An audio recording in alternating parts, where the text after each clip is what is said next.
Hello, everyone, and welcome to this special webinar session where we are discussing redefining partnerships, the must-have strategies for vendors. And today we're excited to have you all join us for this important discussion on evolving partner ecosystems and strategies for success in 2025 and beyond. And today we're honored to be joined by two incredible speakers who need no introduction, but I'm going to do it anyway. First, we have Jay McBain. He's the chief analyst at Canalys.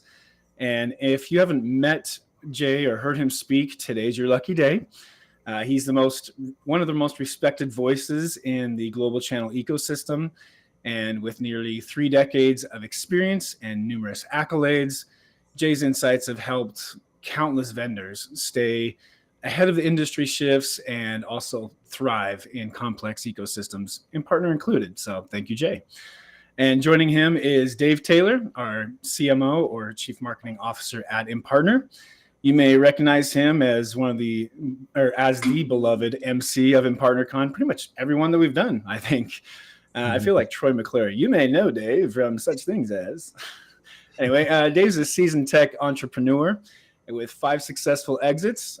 That's very impressive. I'm very jealous. And he brings unmatched expertise in driving demand generation and aligning marketing and sales to fuel growth. All right, let's get started. Dave, the floor is yours.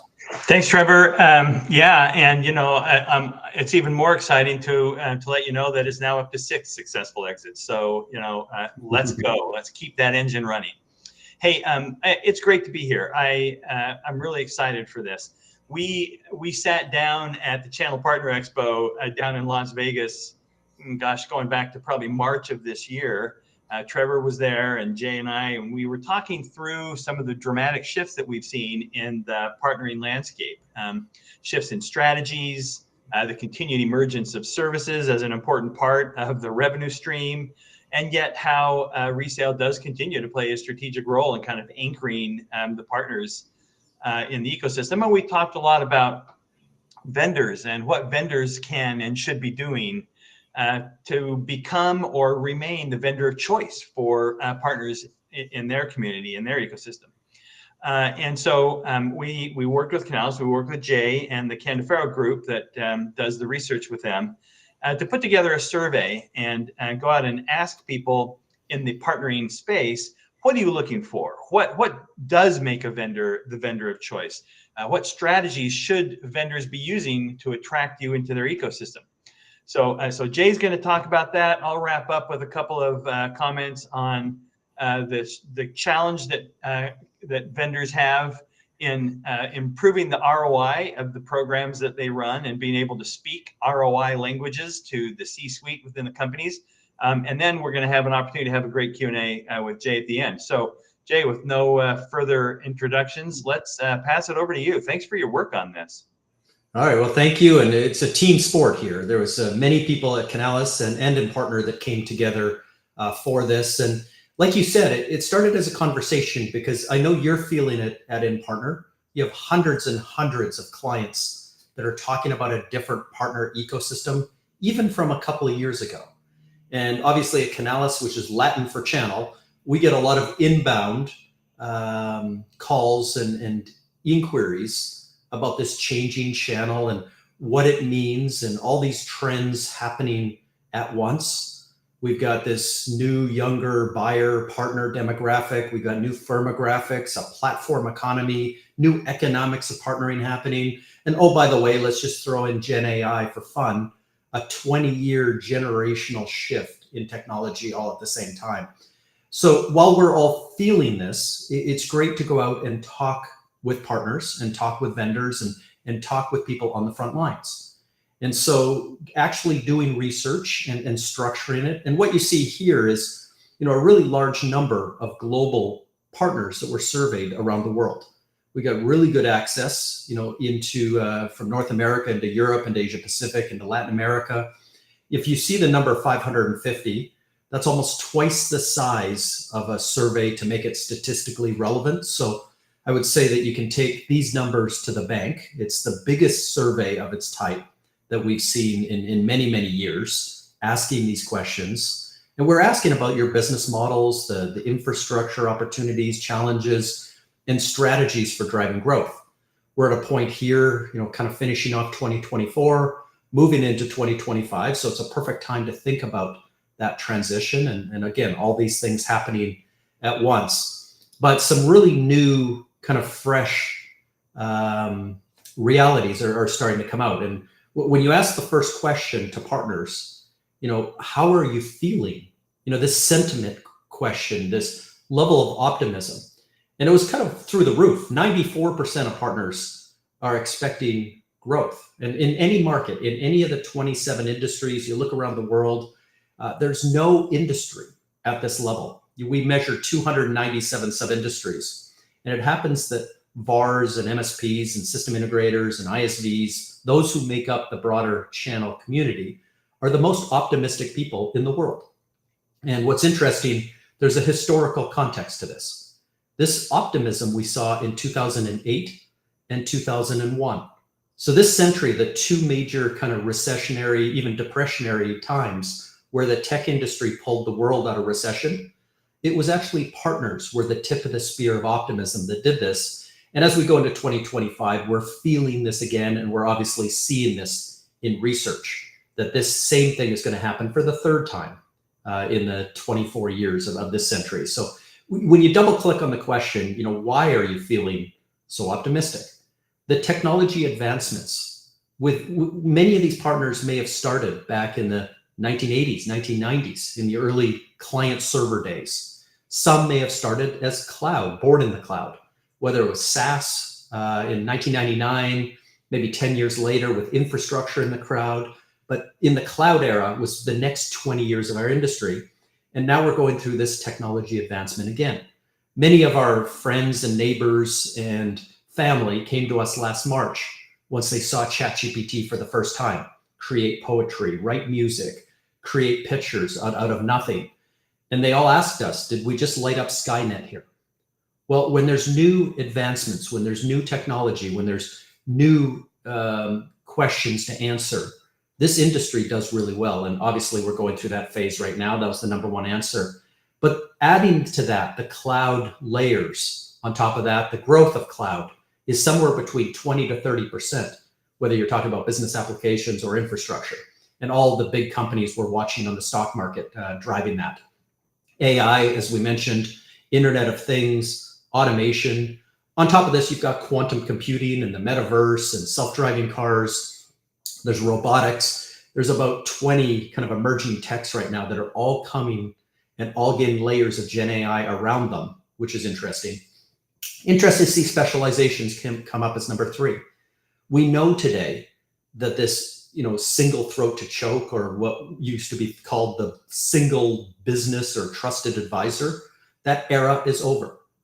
Our customers now see partnering as a team sport.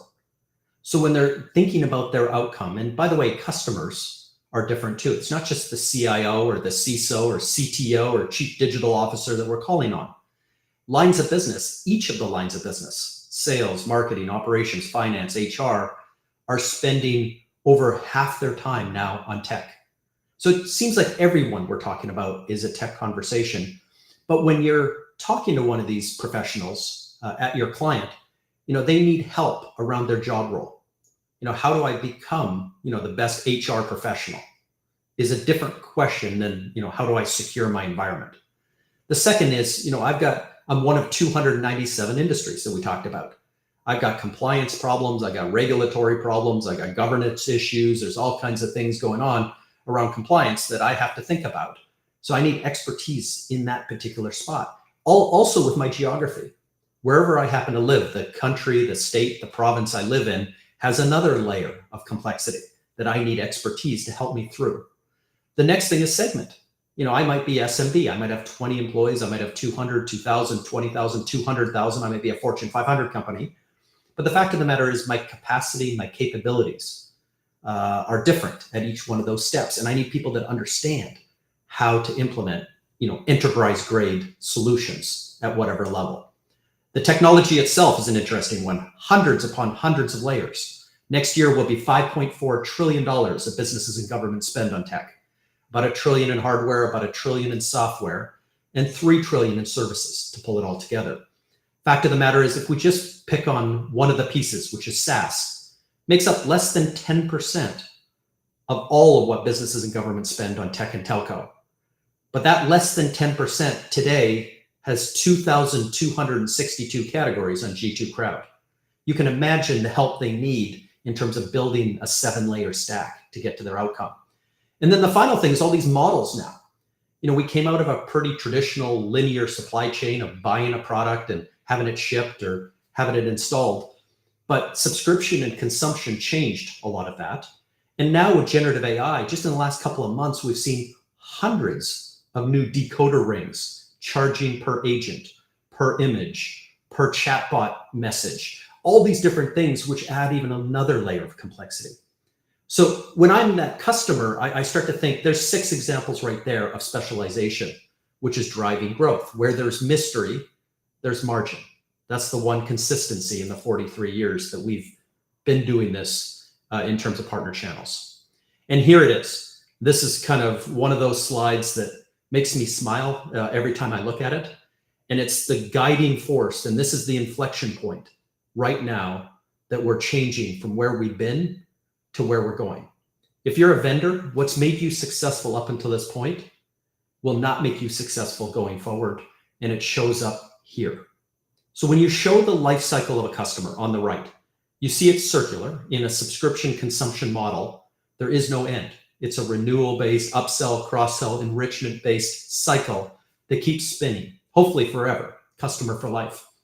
But in that cycle, there's 28 moments in green before the customer makes a decision. Some of those early moments may be marketing moments, like reading an ebook, a white paper, listening to a podcast, going to a Chamber of Commerce event, if they're an SMB. It might flow into a consulting engagement with a partner. It may then go into design and architecture work, configure, price, quote. So the 28 moments are pretty well understood. And you can see here that over half of partners are now engaged and actually charging clients for these moments. You can see the strong procurement services, whether you take the money or not. This is not a cash register statement. It's more of the at the point of sale. Again, the CPQ moving into procurement, whether it's indirect, which 73.2% of our industry is, whether it's direct, or whether it's now through a marketplace, which has been growing at 86% compounded now for 5 years. Whichever way the money flows, there's all kinds of work around procurement, then the delivery and the provisioning, moving to that next stage of implementation and integration with the client, the next stage of managed services. Surprising next year inside that 500, inside the 5.4 trillion that I talked about, 608 billion of that is managed services. 15 cents out of every dollar that customers now spend, from the smallest flower shop to the biggest enterprise, is now on a managed contract, with over 300,000 of these partners driving this model. So you can start to see 2/3 of all partners are now offering managed services as part of their core offering. And then adoption services. So these are the type of services, and we're starting to see partners check more than one box of what they do. Suffice it to say, a partner isn't a partner any longer. If you've got somebody loaded up into the VAR channel, into the MSP channel, into the ISV channel, into the system integration channel, into the digital agency channel, there's 20 different kinds of ways that you can slice and dice your partners, but they're going to come back and tell you, that's not who I am. I might do that in the morning, but in the afternoon, I do this. And the next morning, I do that. I'm checking today 3.2 boxes. So if you see me in a certain singular way, understand that I show up at my customer before, during, and after the transaction, and I'm checking more boxes than ever. If you look at the right-hand side here, the singular one service is only 8% of partners now. 92% of your partners are clicking off more things. So if you look around at 40%, people are checking 4 boxes, 5 boxes, 6 boxes. So this is the average of 3.2 and going up. When you're offering more to your client, when you're specializing and stretching this customer journey, to before and after that transaction, this is the new model of partnering. And the automation, the technology, the processes, the programs, the people, everything has to change around this new model. So when we kind of ask partners, with all the things going on, what is the biggest challenges? With a lot of moving parts, there is a big enablement and training piece. Again, we're going through a major turn in the crank in terms of how products are not only implemented, like Gen AI, for example, is a feature. It's not a product. It's not a SKU that you just go and buy in the old sense. It's something that's added to the things you already have. It could be hardware, software, it could be your car, it could be your toothbrush. There's enablement and training opportunities to enhance what you're doing and have your partners understand how to drive more effectiveness with the customer or more efficiencies with the customer, how to drive better outcomes is a whole load of new training rather than just the old school product training we had in the past. Second is this idea of co-marketing and co-selling. I talked about the importance of those 28 moments. For a partner to be successful, for them to be able to check 3.2 boxes, they have to be in that customer early and often. You don't show up late to this party. You don't show up late to this game as a team sport. So how do we work together? By the way, there's some complexities added to this just recently. The end of the third-party cookie, for example. Google has failed to sell version 2 of this to Europe. A month ago, they lost an antitrust suit in the US. And this morning, the US is kind of stepping in and saying they have to sell their Chrome browser. So all these things are happening at once to say at the end of the cookie or at the end of third-party data, it really is on us as vendors and partners to go earn those first 28 moments. We need to market to, through, and with our partners much, much better. And Impartner, is a great solution for that, and you'll hear about that in a moment. And then third, collaboration. This is not just a singular linear supply chain where it's two-tier and we kind of understand our roles. How we surround the customer. By the way, there's 7 partners that surround the average mid-market and enterprise customer. There's 7 layers to the solution. So we're already talking about 14 different things that need to be orchestrated. And the level of collaboration, and by the way, the collaboration is human-led. It could be digital. At some point, it becomes our co-pilots talking with each other, including the client. So this complexity is coming. So these are all of the things that partners are thinking about. When we flip over to vendors, what are those hurdles? And how do you address it? The first thing we heard from vendors is, this old school technology stack that was really built around the point of sale. Because for 43 years, all the economics of partnering, the front end margins, the back end margins, market development funds, new customer bonuses, everything was somewhat linear, and it only triggered if the partner collected the customer's money. Well, I mentioned marketplace is growing at 86% compounded. They're at 45 billion. You now have AWS as a top 10 distributor, joining the likes of TD SYNNEX, Ingram, Arrow, Avnet, etc. So you've got this new structure where it's private offers, multi-partner offers, distributor sellers of record, all these other ways that money. And the technology today has to be able to support these moments before, during, and after the transaction, has to support these consumption models and subscription models, has to support these new generative AI models.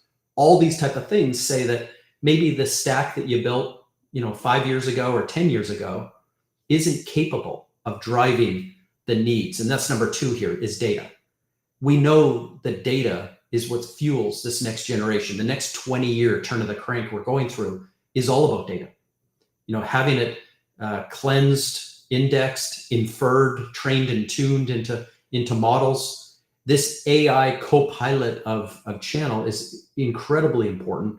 And having little pockets of data around the organization, not only in channel tools, but in sales, marketing, customer success, and product, all kinds of pockets of channel data that's all there that can't be consumed.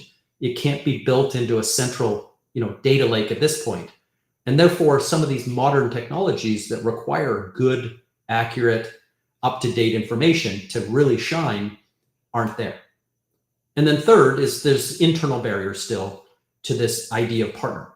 Some companies have come from the top down and absolutely moved into partner first or partner only as the way they go to market. Cybersecurity, which Impartner, I think, has the majority of large cybersecurity companies as clients. 91.5% of their entire TAM is partners. So these companies are really good at that, but maybe a SaaS company that's only 20% sold through partners hasn't really got from that founder down this centricity. But what's really driving this is the platform era. To become a $1 trillion company, to become a $100 billion company on the stock market, you have to sell this version of platform to Wall Street. Platform and platform economics is synonymous with partnerships. It's just another word for partnering. The ecosystem around Gen AI and these new technologies is what drives success in that next generation, and breaking down those silos are key. So when we look at leading vendors, and there's 35,000 vendors by our count who have a channel program, who employ a channel person or channel chief of some type, have employed some sort of channel technology. But when you break down the 35,000 from the very, very best to maybe the ones that struggle, there's some things that jump out at you. One is that cultural idea that we just talked about, breaking down those silos, having sales be partner first. We do see, for example, that Salesforce did their state of sales report this year. 89% of salespeople are now using partners every day in their deals. For the 11% who aren't, 58% plan to within the next 12 months. And 82% of those sellers today, globally in every industry, look at partners. For those that are making their numbers, which is tough in this environment, point to partners as the reason why. So this is the breaking down silos, understanding that partnering is not a department or division over on the side that no one understands. It overlays everything the company does. It's responsible for key parts of go-to-market and routes to market, and overlaying customer success is all partner-driven. Integrating those partner tools. So again, we've got layers and layers and fragmented data.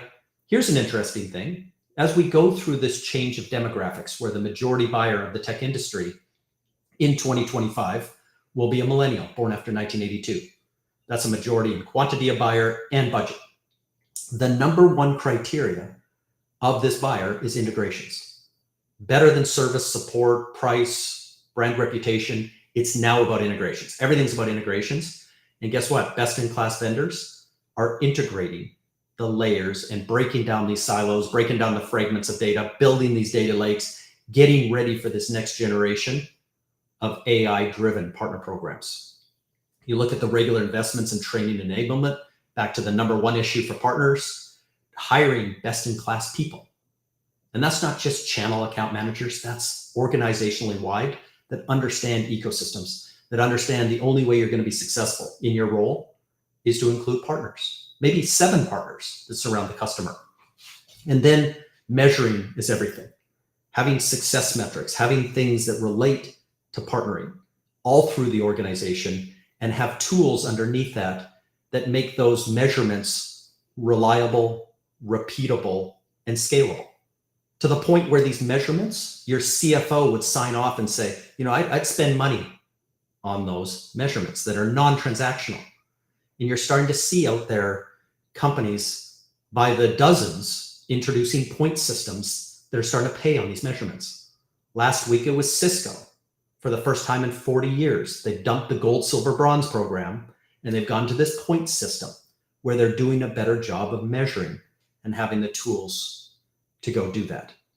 So here it is. When you redefine your strategy, you got to think about the infrastructure.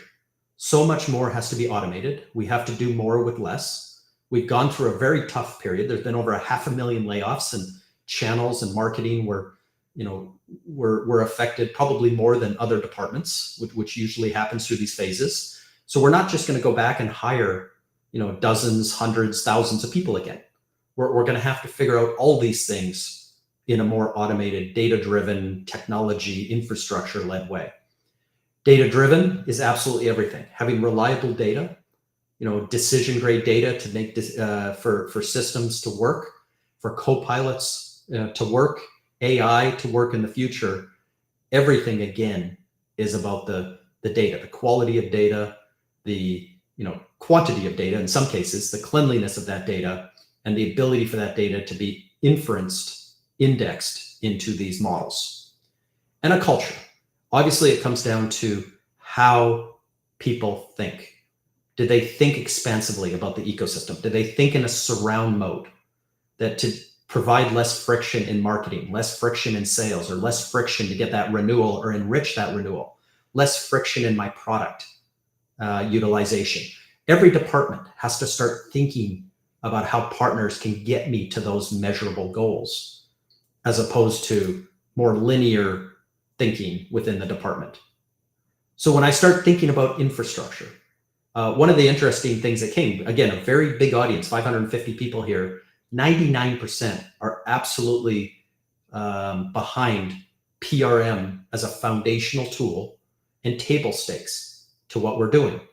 And as it extends from here, having a system at a foundational layer means that you can add other layers through channel marketing and incentives and some ecosystem technologies and things like that. But understanding that a platform creates a space where all of these data points can come back into one place, where you serve the client, you serve partnerships, you serve technology alliances. This all comes together in one place. So we're starting to see now maturity in this market, that it's not just a product or a point solution, but I'm actually building a strategy for the future that links to what my C-suite and what my board wants to take forward. And so then these strategies, having reliable, repeatable, scalable partner data becomes everything. And so you see a quote here from an infrastructure vendor, but channel data management, in the old days, and even on an old tech stack that I would build, was like another category somewhere. Wouldn't it be cool if we could count our inventory, our warranty, our different sales in and sales out, and have enough data that we could at least pay against and not overpay incentives and things? Well, that's not a thing over there anymore. It's a foundational piece that's probably the most important in a partnership relationship management system. Having all of these pieces come into one place, and perhaps today hundreds, in the future thousands of point solutions, dropping really critical data about the partner, about the customer, and all of the alliances around it into one place that can be managed, monitored, and measured in these new ways. And finally, that culture piece comes to everything. If you have people in the sales department, if you have founders, for example, who still believe that maybe a product-led growth or a sales-driven see a bear, shoot a bear type of culture is going to work in this platform economy, it's not. It's how you work with others. You've got an integration-first buyer. You've got a buyer that's open to have 7 partners that are experts around them. They're buying 7 best-of-breed products on average to build out an outcome. Everything is outcome-based, and nothing is linear in an outcome-based model. If you're working in an environment where powerful people within the organization are still making older investments that might have worked in the 1990s or even in the 2000s, it's got to change. And again, top down, the board has to believe in this, and hopefully money people are coming around now to the power of platforms. But the C-suite has to change. And it doesn't mean just the CEO. Each of the CMOs and CROs and CX leaders and chief product officers, the CFO, everyone has to be on board with this new economy. A platform economy is a partner economy. See a quote here by cybersecurity. I mentioned 90% plus in cybersecurity is all about partnerships. And so it talks about, with the importance of this future, shouldn't this chief partner officer be part of that inner circle in the C-suite? If you put it under sales, for example, which 95% are, does that mean that the person's chasing weekly, monthly sales targets? Well, they're trying to do all these other wonderful things of co-marketing, co-selling, co-innovation, co-development, co-keeping. They're getting pulled back at the end of the week to make sure they hit their numbers, or they're going to get fired. So we want to make sure that we're having this impact across all divisions. And if it's not in a way that's structurally committed, then culturally, it's going to be very hard to make that happen. So I want to kind of bring back Dave here and say that we've only scratched the surface of what we learned from these 550 partners and what we learned from vendors, the interviews that we did. And, there's a really nice piece here that I'll let Dave talk about. I don't even know where to start, Jay. This is so good. I mean, I've talked to you about this for months now. I've read the report myself several times, and I'm still jotting down notes as we go. So this is really, really helpful. The insight and the information I think, is stellar. I'm very moved by the sense of optimism in the partner community. I think we've got such a powerful group of people that are reaching out and surrounding consumers with that combination of services and transaction and all of the things that they bring to the table. It's very, very powerful. Some of the things that you talked about, a platform being just another word for partner, such a powerful thought in the indirect space, kind of paralleling the direct selling space, where CRM really is the platform for all of the interactions that happen with the customers that you transact with directly. In the indirect space, the PRM tool can and should be that same type of platform to bring all of the data together, data unification, both for the analytics side and for the preparatory work for AI to become an important part of your strategy in 25 and 26 and beyond is so important. So it's very, very good information. With all of that said, if you want to go one more, with all of that said, it does become interesting to us that it's difficult for some partnering groups to secure investment within organizations. We know that budgets are tight. Pretty much everywhere in the market right now, particularly in the SaaS world, budgets are tight. People are looking for, you talked about how channel people that report into sales get tugged back into, a monthly or a quarterly sales target number.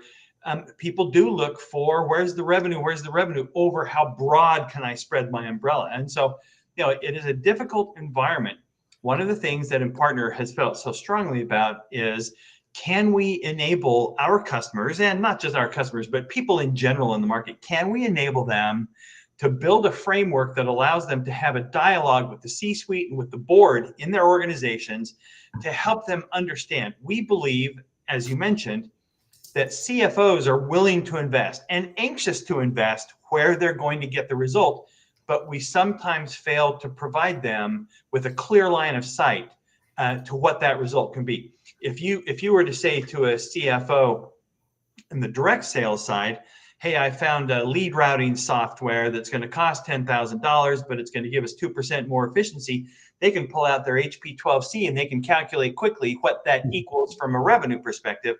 It's sometimes not quite that easy on the indirect side to tie the investment and the time and the headcount into a direct target dollar amount. If you want to go one more. So what we've done is we've built, and I'm sure some of you have seen this already. In fact, hopefully some of you had the opportunity to go through this workshop with us, but we've built a 12-step program that helps you develop the terminology necessary to really speak C-suite-ese or board-ese, I don't know what you would call it, but to speak intelligently to the investment arm within your organization to help them understand there is a clear line of sight to the result that you're going to generate, and here's how we get you there. And we're not going to go through all this. I personally have been through a 12-step program, but it wasn't this one, but we can talk about that later. But we've kind of laid this out into 4 pillars. Pillar 1, all around setting targets, setting quotas, communicating the attainment policy around quotas, and making sure that there is buy-in from the organization.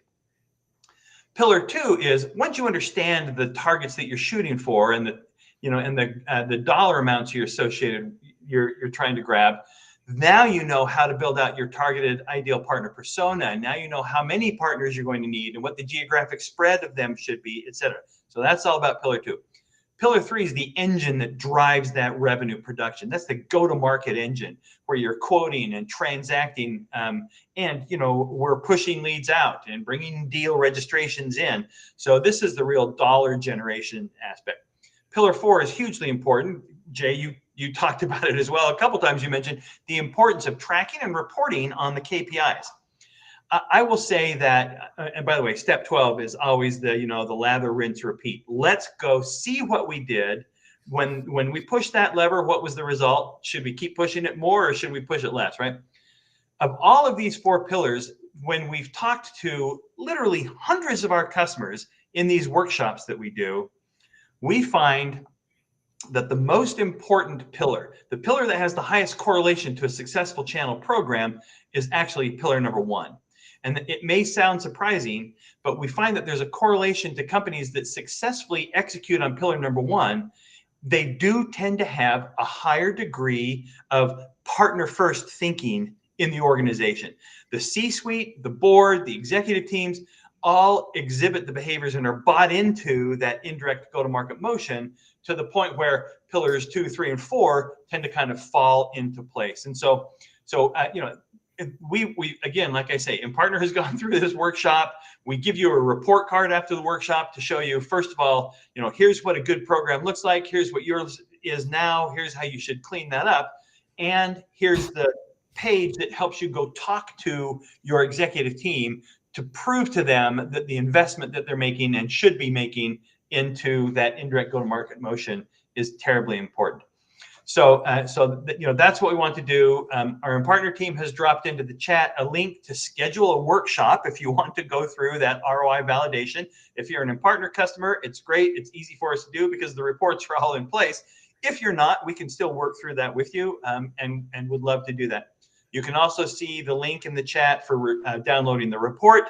And we'll have the link for from watching this again.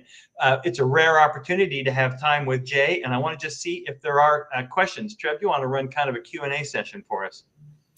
Yeah, hey, I'll jump back on here. So we have a couple in the chat right now, but if anybody else has questions, like Dave said, this is a great opportunity to ask either Dave or Jay any of these. So let's start off Jeff here. It does show exactly who's, hopefully you didn't want to be anonymous, Jeff, but here's your question.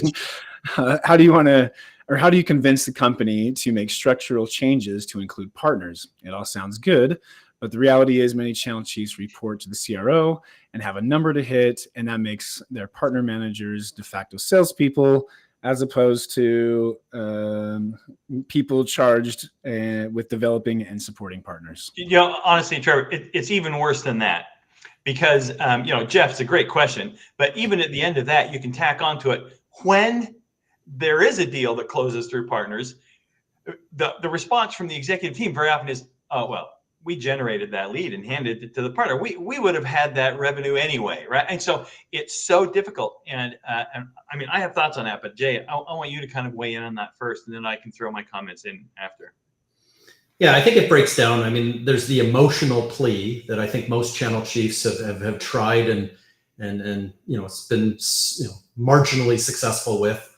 But right now we have a lot of more structural, research-based, analytical, powerful answers, not only to the C-suite, to the board. First and foremost, this platform economy is real, and the valuations. The board has fiduciary responsibility to the shareholders. That's the only job they've got. To raise the value of the company, they've got to do the things necessary and drive the changes necessary to do that.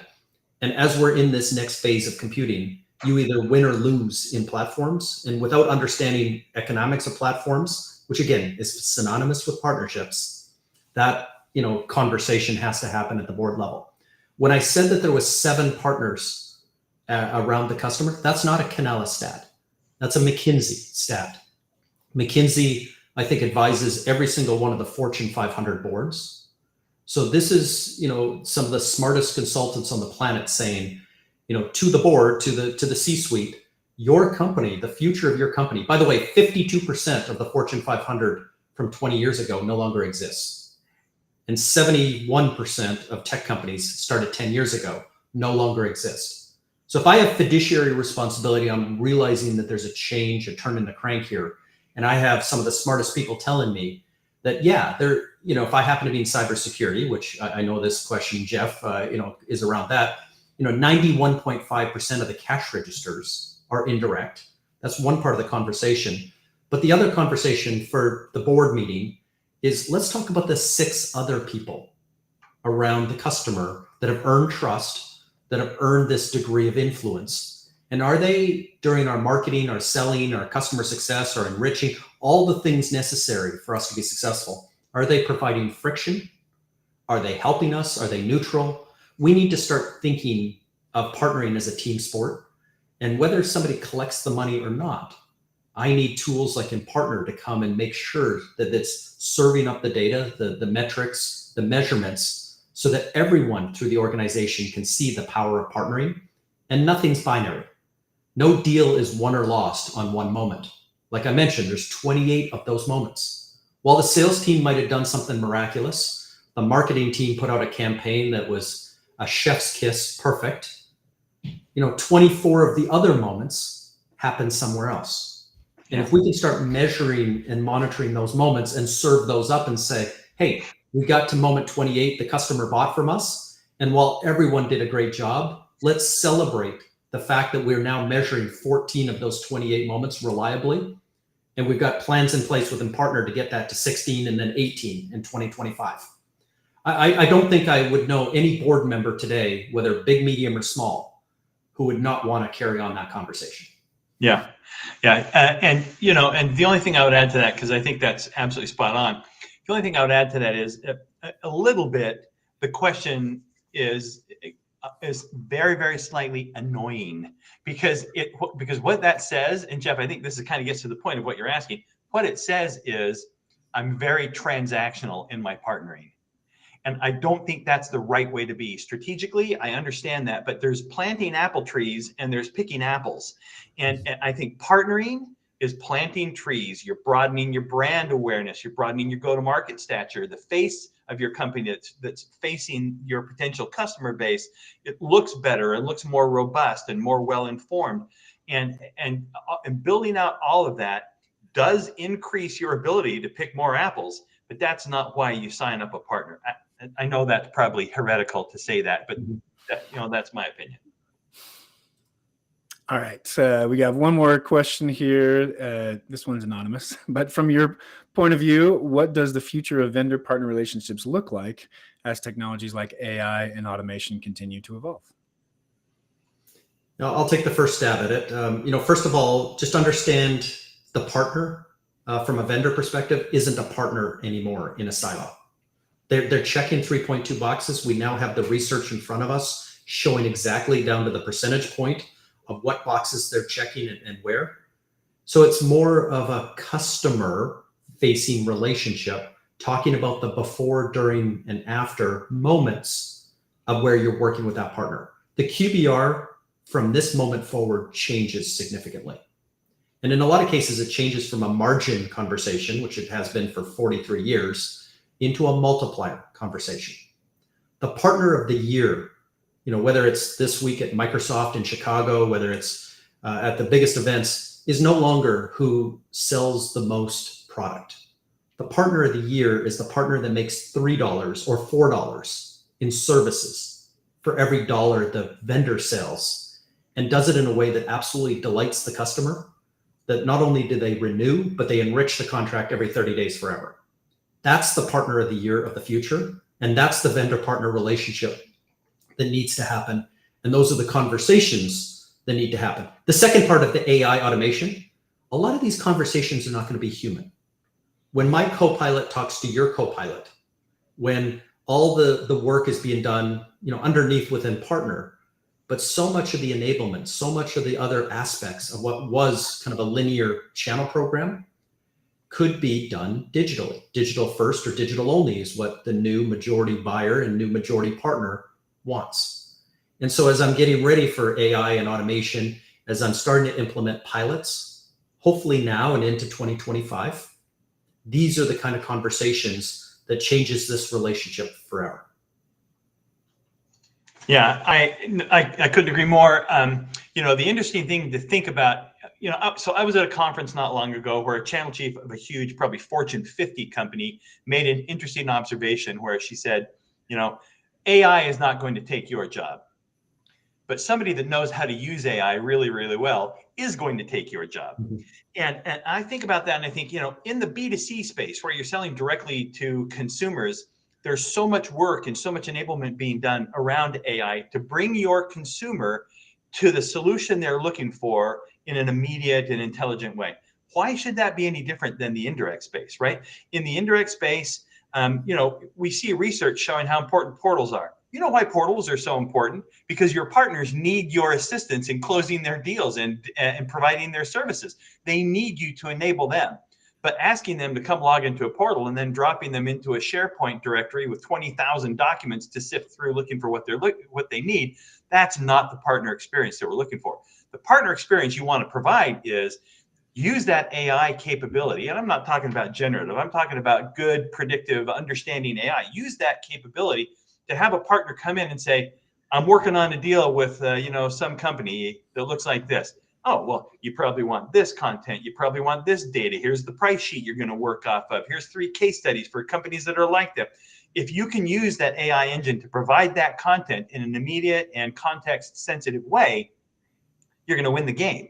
And, I'm not saying we do that, but watch us because soon we will be. So, we'll lead the space on that. We have on a lot of other things. So stay tuned for that. But really, I believe that's where the future is going to go. Yeah, and this research tapped on that and said 99% of partners agree with you, Dave. This wasn't 93%. It wasn't 84%. It's literally every partner you have wants the technology to be better, is ready for this future relationship, but it's absolutely table stakes that you kind of follow Dave's lead there and build out something that is digital and serves that partner kind of 24/7 in between maybe the human moments that come with a partner. Yeah. Listen, what I want to do is I want to find that last 1% of partners that aren't interested, because I know I can convince them. I can get that number to 100%. He's already thinking 550 people, 99%. So that's 5 or 6 people around the world. I can do this. Can I get the survey results? Can I get their address? I'm going to get on an airplane. Give me 30 minutes with them. I'm going to move them over the hurdle. The mistake was making the research anonymous. That's where we went wrong. All right, so we are at time, but I wanted to have one more comment in here. Well, 2 more. I just wanted to highlight, he said you're right, Dave. So thank you, Jeff.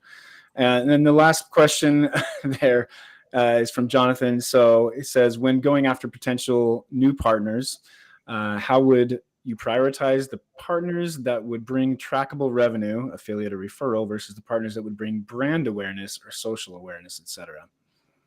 Yeah, it's I'll give mine first on this one, Jay, and then you can weigh in on that. The fact, Jonathan, that you're asking that question shows that you're way ahead of the curve, because you recognize that different partners bring different value in different situations. And how would I prioritize them? I think it comes down to building out your indirect go-to-market. I mean, you have to decide what's most important to the company. And if you can align the goals of your channel team to what the CEO and the CFO say are the goals of the company, is it revenue production? Is it margin enhancement? Is it reducing churn? Whatever the CFO and the CEO say the goal of the company is, if you can align your channel team's goals to that, you'll win the game. And then you can say, okay, now I understand it's churn that we're trying to reduce. I don't need more revenue producing partners. I need more post-sales satisfaction and partners. So I think understanding what it is, understanding that you've got different partners that provide different value, and then tracking them and aligning your partner community build out to what the company is trying to accomplish, I think is huge. Jay? Yeah, absolutely. And one of the things that comes out of this is, every one of your C-suite and every one of your board members walks around knowing the TAM, the target addressable market size, how many billions of dollars your company's going after. Very few of them can have a deeper conversation on SAM, the service available, or SOM, service obtainable. This is the job for partner professionals. It's, on one side, which you state here, where are the cash registers? And then who are the most important people to get to that sale? Affiliate, affinity, advocate, referral.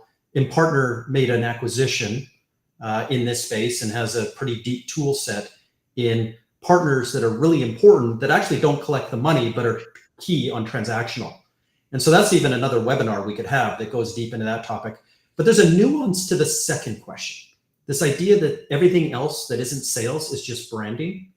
And that may not be true. And it may be the fact that you may not be measuring that. So if a consulting gig that happens to mention you from a third-party partner and mentions you in a nice light could be a branding exercise. And now the customer's starting to think about you in the realm of the 7 things they might buy. Is that truly a branding exercise? And is there a way to track, whether it's consulting or design or implementation, anything else, any of these hundreds of services, and really tie it back to the sale and quantify that moment and put a weighting on it? It wasn't directly responsible for the sale, but did it add that extra 5% that got you over your competitor? And so as partner professionals, this is kind of the tipping point, this inflection point we're in. We have to kind of go look at every branding or social or whatever you call it. But this isn't a Super Bowl ad that we're just trying to, frame up Budweiser or Coca-Cola as a great company. These are moments that we should be measuring and get obsessed over to try to drag it back to your first piece, which is the sales part of it. And I think all of us need to do better, and we need to push Impartner and the technology to do better at this as well, because this is the information we got to take back to the board. Yeah. Hey, Jay, thanks. And thanks not only to you, but to the whole Canalys team that helped us do this. Canalys has such great insight into this space. We really appreciate that. Thanks for all the questions. Trevor, let's pass it back to you. Yeah, I just want to thank everybody for joining this session. Great questions. Appreciate everybody contributing there. And to the many questions we got there, the slides and the presentation recording will be available online. And of course, as a benefit to registering for this event, you'll get emailed that information. So thanks again, Jay, Dave, and until next time. All right. Thank you. Thanks all.